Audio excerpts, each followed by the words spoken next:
We'll go live on Facebook. Continue. I touched that and it didn't do anything. I'm touching it again. Let's see. We're terrible. Okay, it's preparing to live stream. So we'll be, oh, okay, now we're live streaming. So welcome to At My Kitchen Table. I'm Judy of Divina Cucina. And my guests today are Steve Brenner and Linda, which last name Martinez? Is that right? Great. From Rome, from the Beehive Hostel Hotel. So do you guys have apartments there too? No. No, we used to have a service where people could rent other people's apartments through us. But Okay, that's what that was. It was the It was Airbnb before Airbnb. Yeah. That was so huge. So why did you guys move to Italy? Well, we wanted to work together. We wanted to be together all the time, nonstop. And What were we didn't want to live in the United States anymore. We didn't want to live in Los Angeles, so we needed a change. Had you ever run a hotel, or was this just something? No. I worked in one. I worked in kind of a hotel hostel here in Rome. Actually, here in our neighborhood. Yeah, it's just around the corner. Like in the early mid '90s, and then I went back to the U.S. and I worked in a hotel in Los Angeles on the Sunset Strip for like a minute, for a very Not very long. And then that was all the You didn't want to experience. do that, right? That was all the experience we had. We really didn't know what. Yeah, I had zero experience working in hospitality. So Isn't that crazy? Yeah. Yeah, it seems that's a pattern for us. That's how we to do things that we have no idea what we're we doing. like to jump into professions that we don't know how to do. Yeah. But your play, I mean, I stayed there. It was lovely. I came with my nephew. The rooms are beautiful, and that little patio is so lovely. The Thank you. breakfasts were great, close to the train station. It was like everything. Thank you. Thanks. Yeah. Yeah. And what about then Steve, cooking? How did this happen? Well, cooking was a passion before we came here. When I lived here in the '90s and I was working in this place that I mentioned, I got woken up to food in general. Italy sort of awakened my my appreciation for food. Before that, I never understood why people cared about food at all. I didn't really come from a foodie family, so I didn't get it. And anyway, Italy sort of turned me on to good food and good cooking. And one of the things that we had thought about doing was that we were going to move to New York, and I was going to go to cooking school, and that was one of the parallel ideas of coming to Italy. And instead, we came to Italy. So I've always had this thing of wanting to work in food and being really passionate about food, and had different outlets for it here at the Beehive, with our cafe and we used to be open all day. So we had a kind of interesting cafe that we ran for a few years here in the Beehive, where we had no prices or portion sizes or menu. We made whatever we wanted to make, and people paid whatever they wanted to pay. Yeah, it's cool. We called it Cucina Karmica. Yeah. And isn't that kind of like what John Bon Jovi did too? Yeah, exactly. Yeah, exactly. Right. Although like he that. has more like people who can't pay, like come and do work in exchange Yeah. for it. Whereas, we didn't have anybody like washing the dishes or anything for us in exchange for it. But that was really successful. And then and until we got shut down by Oslo. What a surprise. Of course. So we've always had different things that we've done. And then another sort of passion of mine was then baking bread and things like that. And that I've been doing for years. And bagels were something that I always made for the cafe. Although they weren't particularly appreciated. Our guests, I guess, didn't really have a lot of bagel hunger being in Italy, maybe not away from the States for long enough. Resident people like expats are totally our customer base, but our guests are interested. And then this summer we had a chance to do dinners out in our garden, and That was fun. We called them, they were deep dining dinners. So they were a mix of food and conversation, which was a lot of fun. That's so perfect. And small, so like groups of like 10 to 12, because we wanted to keep people distanced and all that other stuff. And things just, you can do things like that with a smaller group, Exactly. have get to know each other better, have meaningful conversation. You Kind can't of a really, cross between a dinner party and going out. you can't really do that if you're 25 people or Yeah, whatever. you know? Exactly. So we did those this summer, and that was a lot of fun, a lot of work, but a lot of fun. And then, you know, second wave hit in October. Yeah. And buonanotte, you know? So then we were sitting here in an empty hostel going, okay, what the hell do we do now? And that's when I decided on one day we were sitting in one of the empty rooms. Well, we've taken over one of the rooms here.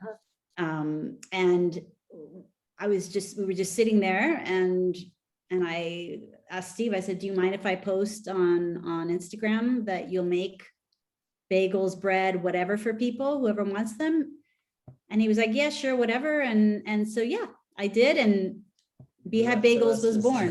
Yeah, because a lot of my interviews too have been talking to people about how you pivoted, you know, because like those of us who were, you know, work with mostly tourists that come, there was like, there's been zero for like a year, more than a year. Well, there's still, I mean, we don't have anybody here right now. Yeah, but I think I already have people requesting.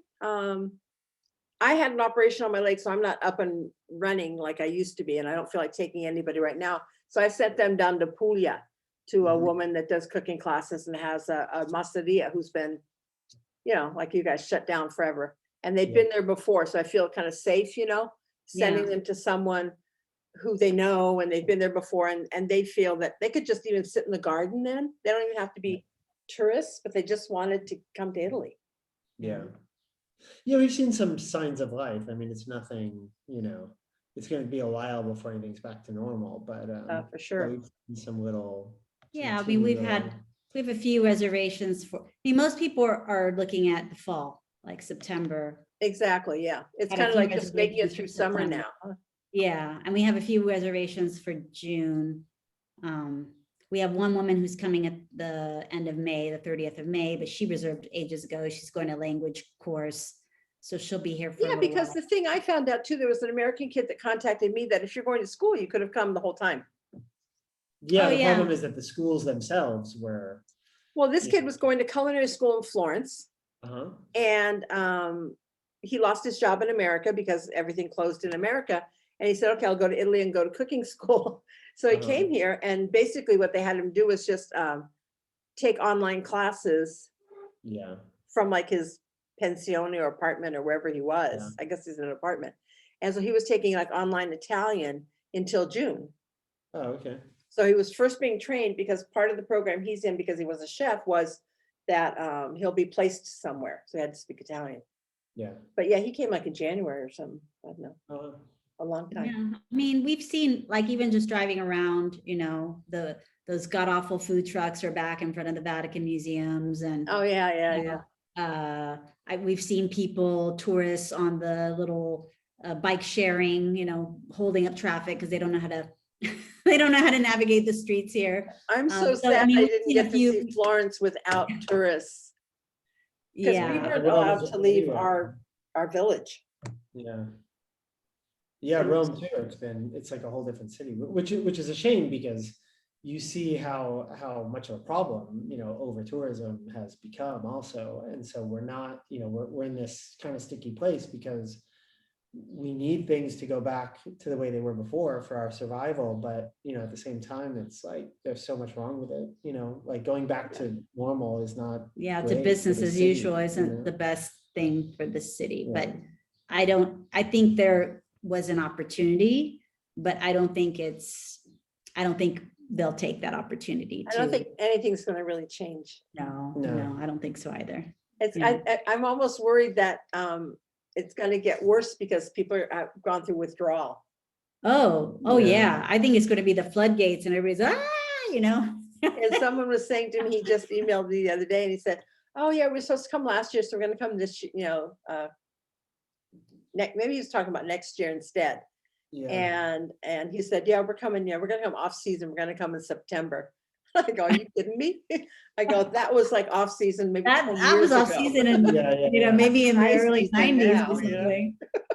Yeah, no. No. September is not off No, season. we've had people write us about 2022, and I'm like, you know what, dude, just maybe you can let us, we're still trying to get through 2020. you Yeah. know? It's like, Send we're not money. ready yet. Yeah, we've had quite a few people write us about 2022, and I'm like, It's I like, don't we're know. not ready though. I We don't I know don't what's even- gonna happen. No, but I think it's their mentality that to me, half the fun of a trip is the planning. Oh, yeah, And sure. if they can't plan for a trip this year, Yeah. they're doing it now for September of next year. And I'm like, Yeah. No, I just write them back and say, just check back with us a little bit earlier in the year of 2022, because right now I have no idea what is going to be happening in 2022. I know, it's just so crazy. So tell me about your bagels on the road. This Well- is another crazy Linda idea. Yeah. Business manager and the baker, right? Yeah. Well, Keep baking. bake. But the best, so what I think is the funniest part of this crazy idea was when we got to about 400 something bagels ordered and started to really think, okay, like production wise, we have a refrigeration space problem. We have a time problem because we have to be out of there by a certain hour, because the place where we do them is a pizzeria al taglio. And so he has to start making his pizza. And then we also have to get on the road to get to Naples. So, I mean, there's a series of logistical problems. But at one point we thought, we have a Toyota Yaris, right? A very small Toyota Yaris. And at some point after the fact, we kind of went, how are we going to take this many bagels down to Naples? And we have pickles and we have, schmear, and we have all this other stuff, right? So we started to look in the car, and we have, things that we transport them in already, like these plastic containers that have like aeration holes. Yeah. Bring them back and forth to here. But, we have enough for maybe 300. So we were starting to think, okay, how is this going to work? And Linda was like, well, why don't we go? And this is like a couple days before, right? Like, this is not like long planning before. About 3-4 days ago, she was like, well, why don't we find a place that can like cut a piece of wood that's shaped like the back of our car, so we can put the seats down and put it on top and create a one sort of level thing where everything will slide in. And then I was like, well, why? We have a luggage rack. So I was like, well, why can't we put stuff on the luggage rack? She's like, no, we can't put like food and bagels and stuff up on the luggage rack. Anyway, about 5 minutes after that, I'm YouTube Googling how to remove the back seat of a Toyota Yaris. And saw that it's on a I mean, I don't know anything about cars, but like it's on like a Tracks, just slide them off. Looks like I can take it off. So I'm like, well, let's go, jump in the back of the car and see how, like, what kind of bolt it uses, because maybe I have the right, like, a kind of wrench that can do it. Turns out I couldn't, but we have a Toyota dealership nearby that's, they know us. They're very nice. Drove down there and I said, look, I've got a very big little favor I need to ask of you. I need you to come out here pretty much right now and undo these bolts so I can remove my back seat. So, in 2 days I can, fill it up with 400 bagels. So anyway, I hope you've been documenting this all. They're going to make us a little film. Yeah, we kind of do a little bit, but this is so, at this point, this is so normal for us because everything we do is with this kind of chaos and everything. In fact, earlier I sent a message to our kids saying, sort of showing them around the room here, that we're trying to sort of hide all of the production, the mess that we have behind us, what still has to be done for the rest of the day. And so I did a video for my girls, for our kids, showing them this and saying, I want you to remember, like, someday when you're looking back on this, going, do you remember when mommy and daddy just kind of all of a sudden started this bagel business and went on the road to Naples and Florence? No, I mean, the reason how the tour came about was we're seeing a dip in sales here in Rome. And so I know there's people around Italy who are interested. I mean, we ship the bagels all over, but some not people the pickles. but they can't get pickles. They can't get things like that shipped. Our bread we don't ship. So anyway, I thought, okay, let's just take it on the road then, and see if people are interested in ordering that way. And we'll go to different cities every week over the summer and see what happens. Perfect. So yeah. So Naples was the first because it's fairly close by, and then there's the military base there and everything, and then Florence the week after. So we're going to be up your way, Judy. And then after that, I don't know, we might either do a place in Umbria, like Perugia or something, Assisi, probably Assisi, because our good friend Rebecca is in the CC, so we'll probably go there. I was gonna say, you kind of need like a host in each area, Yeah. somebody that can delegate and knows Yeah. people. Well, yeah, in Naples, we're going to the base, but then after that, a woman who ordered it very kindly offered her courtyard for us to park in, and Lovely. yeah, so that was very Because nice. we need somewhere to be able to distribute and everything Yeah. too. And, Well, I would think too that to me, the bases are the best places because it's Americans, you know, yeah, we were that have thinking never stopped working. Yeah, the one But in Michigan. also, There's one in if one of Vicenza. those women just picks up the phone and calls Pisa and calls Vicenza and. Yeah, and so I I've mean, got the- we're just gonna go around. connection. Yeah, maybe Bologna, we'll go up there. I don't know. We're just gonna see where people want bagels, because it's not worthwhile for us if it's not a substantial amount. Mhm. And you know, and we'll go from there, and we'll put the word out, and we'll Oh, see. great. Huh? That's Yeah. gonna be So fun. I mean, you know, we didn't just want to sit here going, oh, nobody's ordering, what do we do now, you know? So I just felt we needed to be a little bit more proactive and get out there and. And I think that's one thing that I think we expats have. Is this Oh, fierce roll up your sleeves and let's. survival. Yeah, no, I agree. I mean, to me, I was it's not, trying to, no, Yeah. go ahead. well, to me, it's not like, okay, yeah, so no one's coming or no one's ordering bagels. It's like, you do something about it. Yeah. Yeah, no, I tried to explain to our partner, who's a young Italian pizzaiolo, I was trying to translate, you know, where there's a will, there's a way. And they don't have anything like that. You can explain the concept, but it certainly doesn't sound good, you know? Yeah. They don't say anything like that, you know? Yeah, it's like, and the whole job mentality too. I'm always like, you know, in America, it's kind of like you work so you can have money, so then you could have a better quality life, or money can get you things. It can get you travel. It can get you a vacation. I don't know. It can get you the way of life you want, which could be very simple or very complicated, you know? Yeah. And like, we used to not, I didn't have work in winters because I worked with American college kids. My first cooking job was with a Syracuse University. So December, January, there was never any work, and it was freezing cold here. Yeah. And electricity and gas and heating is expensive. So I'm like, let's go to Mexico. We can live on like $3 a day. Like, what do you mean you're gonna go to Mexico? You're gonna go on vacation? You I have to go, be able to. I can't adjust. afford to stay here and not work. Yeah, Yeah. sure. No, you have to adjust, and you have to make, you know, think of some, if you can. I mean, sometimes you're blocked. I mean, it's not like we thought, okay, what can we do to make money? You know, I mean, We tried a bunch of other stuff that didn't work. I mean, it's not like. it was just kind of a fluke that Yeah. that this took off. I mean, we're a very happy fluke Yeah. because we really love doing it. So we're happy that it's taken off, and that that people like the bagels and that they're ordering, and Yeah.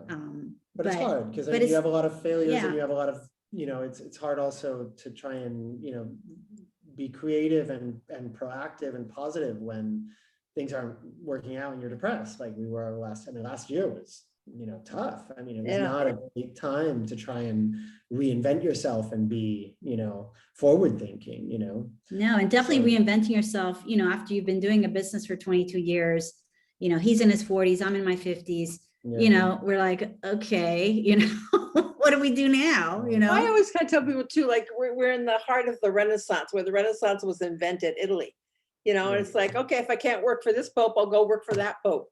You know, oh, he wants a sculpture this year, fine. Somebody else wants a fresco, I could do that. It's like, I kind of feel like we just have these, like you can't say, don't say no. It's like, oh, I could do something else. Yeah, but it's such a hard place to do anything though at the same time. I mean, it's so discouraging trying to do anything here because everything is so impossible. Well, it took me 4 years to get, I wanted an independent work permit, okay? So first I just came and I ran out of money and I stayed, right, in 84. And I got a job like cleaning rooms because I couldn't even speak Italian. Then the hotel I was staying in. And then they hired me. They let me stay for free. I would cook for the American college kids that were staying in the hotel because she was feeding them like chicken livers and they didn't want that, you know? And chicken liver. and then, things just like, well, I'll do it. I could do that. I could Yeah. cook for kids, whatever. And so But then I wait, did found you have out a background did you have like a professional background I was a in pastry chef in a 5-star hotel in San Francisco. but did you like happen into the work, or did you study for it? Did you go do courses and things like that, or? In San Francisco, I had been I love to travel, and I was Uh-huh. trying to find a job that I could travel anywhere in the world. Okay. And I started working in a 5-star hotel in San Francisco after I Okay. had been in Europe for a year and gotten really sick for a year when I came home. And so I got a job in this hotel and started as a room service cashier, and then a cafe cashier, and then a cafe waitress. And then then I went to the front desk. I didn't like that. I said, the kitchen will like free me, because wherever I went, I could always like work in a kitchen or get a job waitressing or helping them Sure. cook. Because usually for waitress, you would help prep in the kitchen in the morning. Yeah. And so I learned all these different recipes. And I took a pastry class once from a woman. This is like the big thing in my life. She said she taught Viennese pastries. I took a class from her. And she said every winter she and her husband went to Vienna. And they skied their butts off all day because they love to ski. And then he wrote like trashy paperback novels that in the grocery store sold for like, by the checkout counter with the guy with his shirt ripped off and stuff. And he got like $300,000 a book. Wow. And then so when they would ski in the morning, he'd write his book in the afternoon, and she would go study with the ladies in the village. They'd come home, he'd finish his book, publish his book, do book tours, and she would teach cooking. And this was their cycle. I go, bam, that's it. Go to Europe, learn things, and then come back and sell them. So I was coming, and I did a month in France and a month in Italy when I finally came here. But at the hotel, I thought, well, I really like working in the kitchen and not at the front desk. So I started, I said, where can a woman do that and become something? And it was pastry. Huh. So I took a pastry hotel restaurant management baking and pastry class, Mhm. which is nothing I really ever used except for not having a fear of large numbers. Sure. But I haven't ever used a number 10 can size apples to make anything. But I learned technique and doing it in quantity, as you now know. Yeah. Yeah. It takes a different skill set. Takes a different skill set.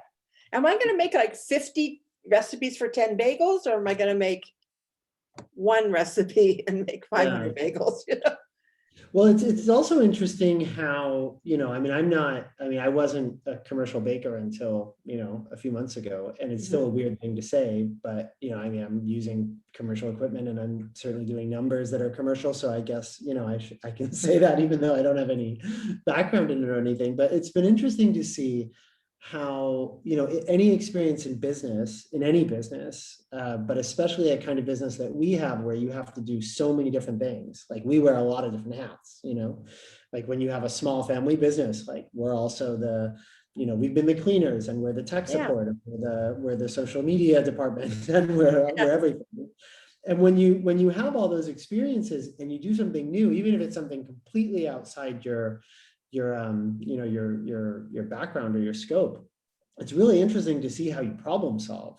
So we were in the very beginning, we would every day or so buy a bigger container, because I was doing the dough by hand, and I would be thinking, a couple days in advance of the things that I had to do, and think, okay, we're at 7, 8, 9 dozen, I'm not going to be able to do it with this stuff anymore. Where am I going to put it? And kind of thinking down the production process, and down the line of, okay, then this is going to have to go to there, and then how are we going to package it, and like thinking through all these things. And even though it was something that we had no experience with, we managed it. I mean, we've had, a couple of little snafus where we've made mistakes and we've had to sort of bring somebody's order the next day or whatever. But basically we went from 0 to, like 300-400 a day. Actually, tomorrow will be one of our biggest days, but like 300 something has been repeated numerous times. We went from 0 to that without ever having, we had a yeast disaster, and we had to remake everything. That was the biggest. But apart from that, like that was terrible. We've managed, all the growth kind of does that hockey stick thing on the graph, I mean, we stayed behind it well enough. And I think that has nothing to do with having experience with baking or cooking, but just knowing how to deal with stuff in business. Being versatile. And being versatile, yeah, definitely. Not saying no. We never say no. Yeah, so how can I do Yeah, that? that's kind of Yes, one of our faults. say We're yes like, first "Oh." and then figure it out. Yeah, exactly. That's what Yeah. we do. Yeah, that's what we do. And then we stress out about it, and then we try to not stress out about it. Are you sleeping well? Can you sleep? The amount that I'm sleeping, I guess, is okay. Yeah, he's got baker's hours. yeah. I wake up a few hours after he wakes up. Yeah. But I use lavender oil every night. Okay.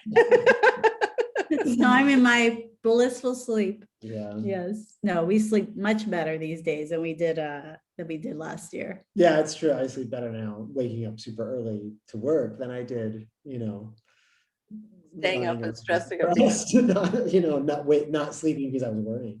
So you guys have the Beehive Bagel Facebook page too, right? Yeah. Yeah. Mhm. And is that where people order, or have you put it onto your website? Or No, we have a website, beehivebagels.com, and Okay. people can order there either for pickup or delivery and for shipping outside of Rome. For these pop-ups though, or they can by WhatsApp, because the WhatsApp, it goes to my number and and people that's can all order. on the website, because I'll Yeah, put the yeah. link underneath the video. Yeah. Yeah, or they can order by WhatsApp. For these particular pop-ups, people have to order either through WhatsApp or by email, just because online we don't have a form that works for this particular type of event. But yeah, I mean, Instagram DM or Facebook DM is the worst place to order. I always have to tell people, don't order on DM, please, because we have no way of keeping control of it. Keeping track of it. And sometimes people don't even have their name on their profiles. So I'm like, I don't even know who you are. And there's a little like German Shepherd or something. Yeah. So people have to, it has to be either online or WhatsApp is the best way. Yeah. And so you think like this summer, you'll do the pop-ups everywhere, wherever people can get people. Yeah, because I remember I emailed my girlfriend down in Naples, and she works with like these millionaire yachts, but of course nobody's here yet. She's like, I can't help, because I thought, oh, maybe like the yacht people are back, and you could get in with her. No, I mean, as long as we have enough orders that we can go, I would say they would have to be at least 300 or more for the trip, to be worth it. Yeah, for it to make it worthwhile for us. Yeah. Gas and tolls are terrible. Yeah. And we ask a little €2 supplement for each order just to help us offset. Yeah, balance it out. Yeah. Yeah. I mean, it puts a little dent in it, and we still pay a lot out of our own pocket, but we'd be happy to do it regularly. I mean, if they're able to do group orders at the base, if they want to do it once a month or once every couple of months, I mean, we'd be happy to do it.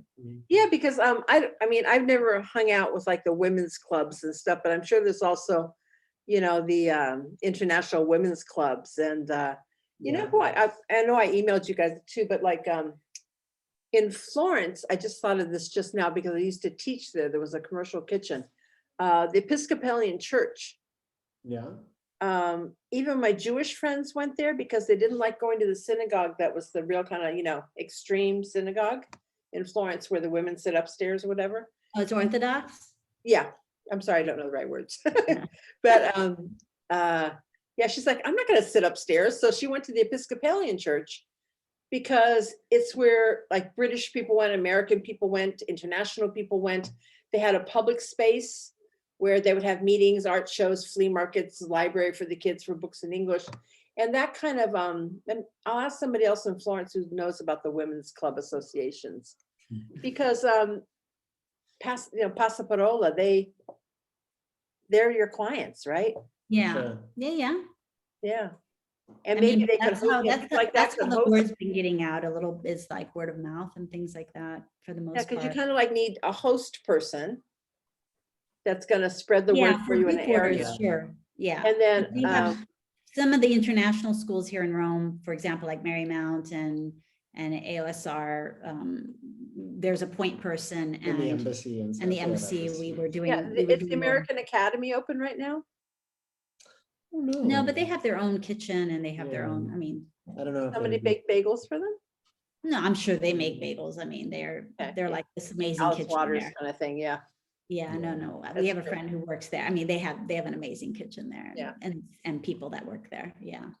So cool. Yeah, I was just thinking of I know I emailed you earlier about people, you could teach them how to do brunch, kind of like, here's a new Well, thing. that's another thing that we want to do. We want to start, A li- now that the weather's getting nicer. Yeah, we want to start doing things out here in our garden, little food events with the bagels and everything. So do like a brunch, do like an evening, Aperitivo kind of aperitivo. thing. Like you mentioned bagel chips, and that's what we would do in the evening. We would have, we would do other things with the bagels. Yeah, too, with but like hummus and all yeah, that kind of yeah, fun stuff, and yeah. Pickles and things like that. yeah. we Because we can do do make that. hummus too. That's another thing that people can buy from us, and schmears and.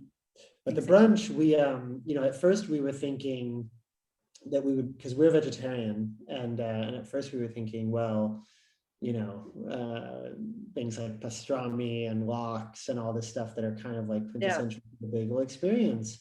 We were thinking about doing it, and then we asked a friend, what's a good, I don't know anything about smoked salmon being vegetarian, so we were asking him, where should we get it? And she was like, it's totally okay if you just want to say you just don't do that, you eat as vegetarian. So I Yeah. started experimenting, making a seitan pastrami, and making different kinds of bacon, different kinds of vegetarian bacon. Did you make the carrot one? I've seen the carrot one, yeah. And I tried it with daikon radish, Uh-huh. and that was really nice. The new one is banana peels. I saw that too. Yeah, I saw that Yeah, too. the new thing is banana peels for everything. Yeah, I saw that. I think my favorite one was the tofu skin. Uh-huh. Oh, I love that. Was the most bacon-like. But anyway, so this was part of the idea, as we were thinking, we'll do this kind of interesting brunch, recreating flavors and things that that are very typical to the the bagel experience, but that would be that would be that vegetarian. would have this slant on it. Yeah, because I think for you guys just to stay faithful to what you are. Yeah, we'll because do at first I was First like, thing is I would want gravlox, Yeah, no, I know. But I mean, at first, bring your own locks. at first I was feeling a little bit, I was like, oh, I really don't want to go that way. I'm much more vegetarian. I'm vegetarian. He eats meat on occasion. I'm vegetarian and I eat. Yeah. So he wasn't as, he was a little bit more open to the idea. Flexible. I was not. I was really reluctant. And then talking to our friend, exchanging these messages, I was like, you know what? No, I don't want to serve pastrami and brisket and and salmon, whatever.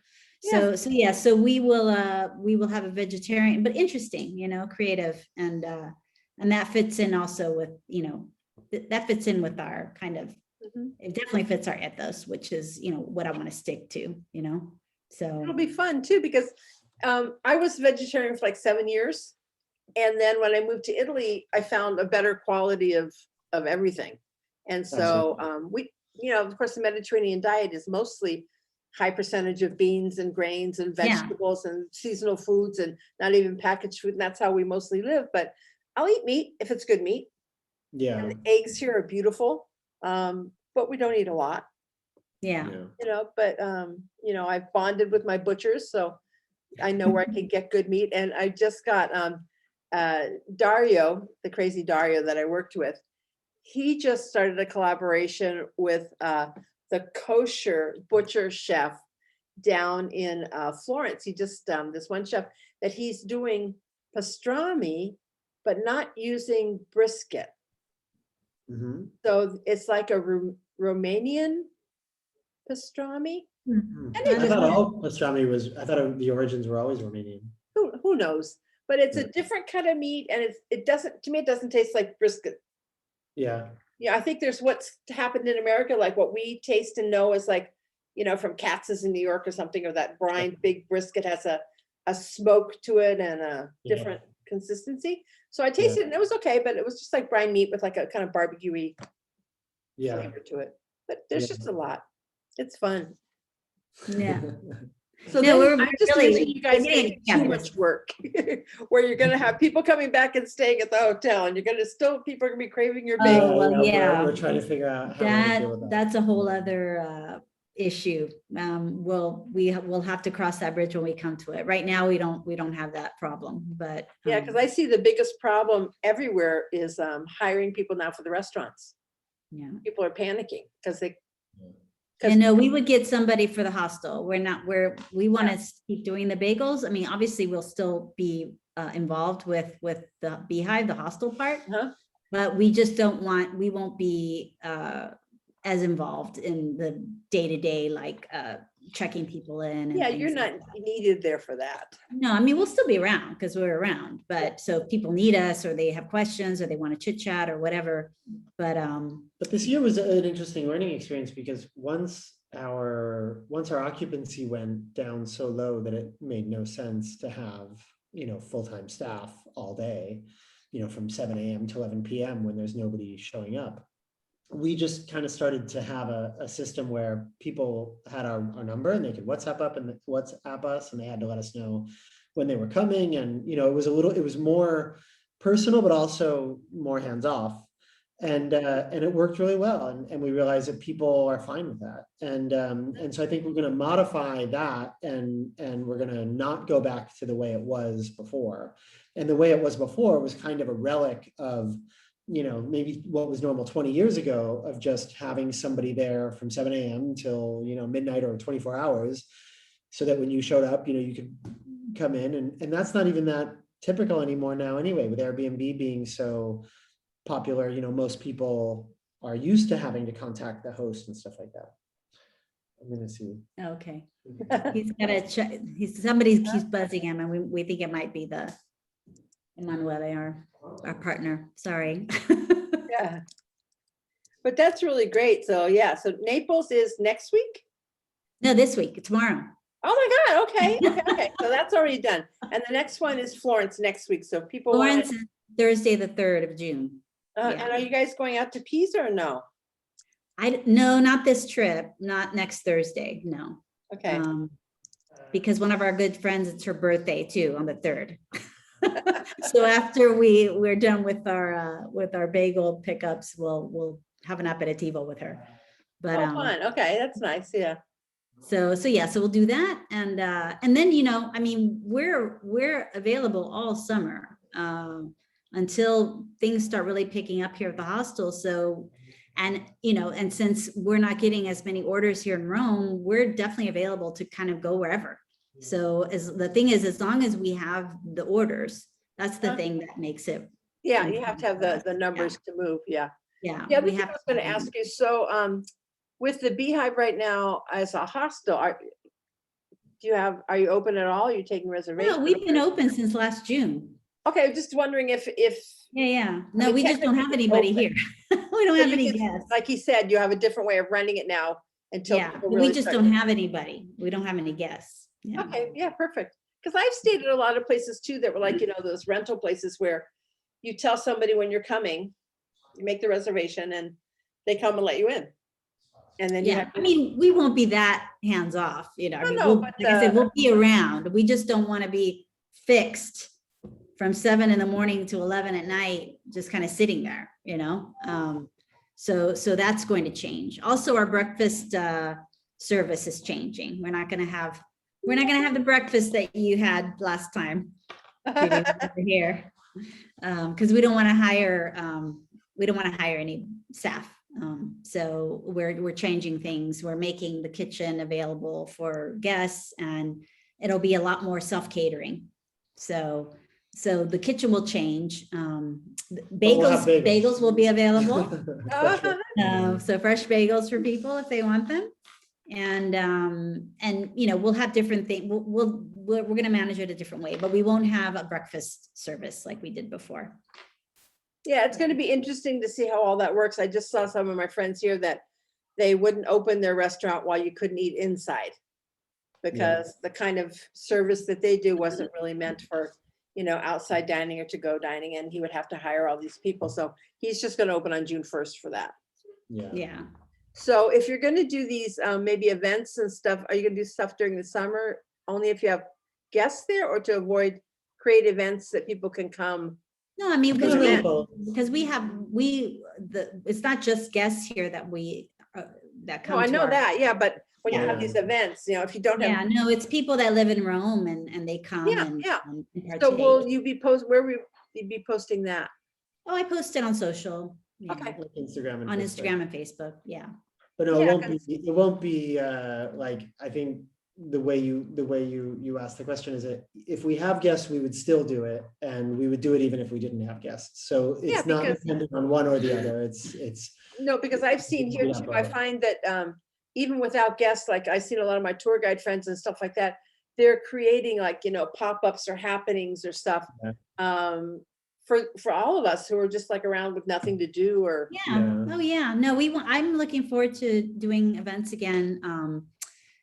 Because we like hosting different events. Yeah.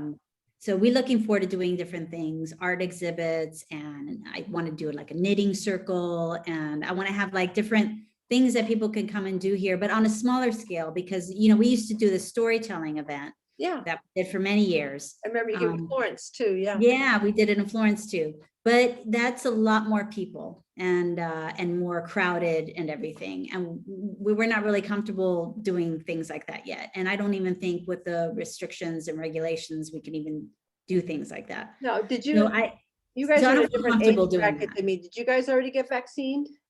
No. I just saw in Florence and Tuscany, they just put a newspaper thing that, just a second to turn this off, that 40 and over open. Yeah, vaccines. no, different people, different regions, but we are residents in Umbria. Oh, my And God. yeah, it's And so slow. they're way behind. They're way behind. So I Yeah, got well, on a think waiting everybody list. was way behind until like yesterday. Yeah, So we're hoping Umbria does the same thing, that like in Yeah. a week or so, all of a sudden it'll just. I hope so, because I I was at the got post myself on office a waiting today and list, the but I don't lady's have. like, oh, they're opening it up to all these kids and blah, blah, blah, blah. It's like, just go. But everyone who was waiting, like my neighbors got theirs months before me, the first shot. But what she's getting her second one in June. Yeah. Oh, And the day I signed up I'm 66 or something, I forget. The day I signed up, I signed up the first day, Monday, and there was an opening that Saturday. And No, then that's there's nothing good. for a month. yeah. I Well, got one shot, Lazio's Johnson really and been Johnson. opening up, but we're not residents here, you see, so. Yeah, so Yeah. you have to go back. So you have to stay on top of all that. Yeah, too. so we're residents in Umbria, so we have to wait, yeah. So Okay. hopefully soon. Well, that's so crazy. Wow. Well, I know. good luck, and we'll keep spreading the love. And I'll Thank share you. this recording then afterwards. Thank And you. so we'll say goodbye on Facebook right now. Stop the live screen.